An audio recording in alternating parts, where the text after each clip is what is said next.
Welcome back. In Ogun State, the Department of Petroleum Resources has met with liquefied petroleum gas operators to educate them on standard practices to safeguard lives and property. According to the DPR, these sessions will reduce disasters linked with unlicensed retail outlets.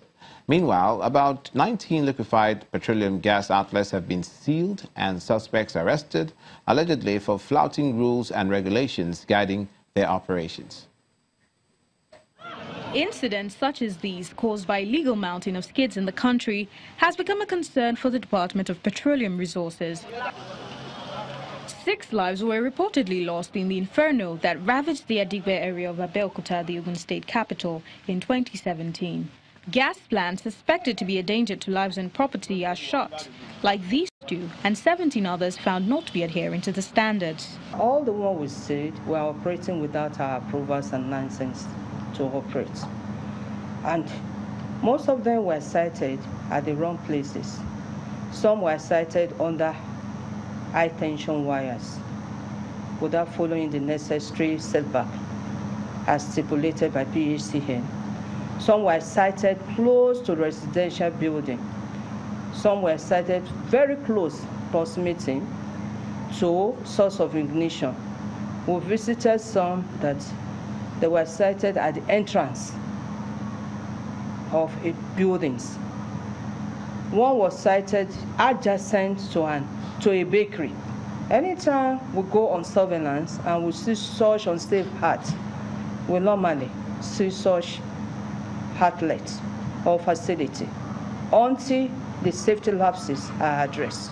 This advocacy meeting held by the Department of Petroleum Resources seeks to address these issues while reiterating the strict regulations guiding the operation of gas plants.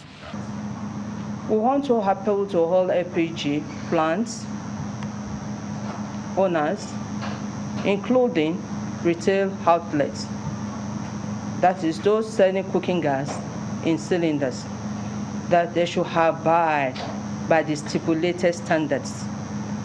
The stipulated standards are in place to ensure that accidents do not occur. We encourage investors to invest in LPG, but while doing that, they have to adhere to the stipulated standard and regulation. In DPR, we have zero tolerance for safety lapses. And from the operators comes this promise. We are ready to cooperate and to align with the guidelines as stipulated by DPR. The DPR says it will continue to monitor the outlets, and where safety rules are flouted, those responsible face closure of their businesses and a fine of up to 1 million naira. The Kano State Governor has been speaking on the reasons behind the stoppage of the foreign scholarship offered to students in the state by the previous administration. According to the Governor, Abdullahi Ganduje, the offer is a waste of meager resources on a venture that does not have anything better than what home universities have to offer.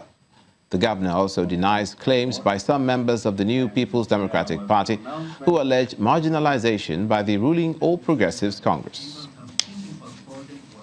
For the last 10 years, but thousands of our students were sponsored abroad, and there was pronouncement that all the monies for tuition and upkeep were paid 100%, so that incoming governments may not face problems for the students in completing their studies. We discovered that that was not true. It was only the initial payment that was made. We discovered that some universities were not even offering the courses we were sending our students to. They only started making arrangements to offer such courses after collecting our money. 6, we discovered that most of the courses that our students were sent to study are available in Nigeria. July Ganduje, governor of Kano State. Now we'll bring you an update on the story we told you earlier about the conviction of former governor of Taraba State, Jolly Nyame.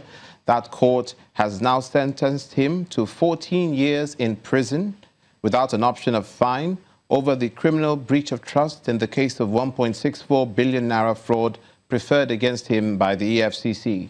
The court, presided over by Justice Adebukola Banjoko, found him guilty in 27 of 41 counts.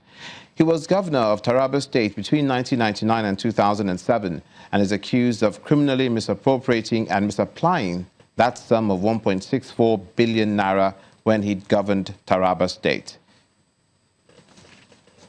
And that's where we'll leave it for this edition of News Across Nigeria, where north, south, east, and not forgetting the west, we'll let you know what's happening across the country.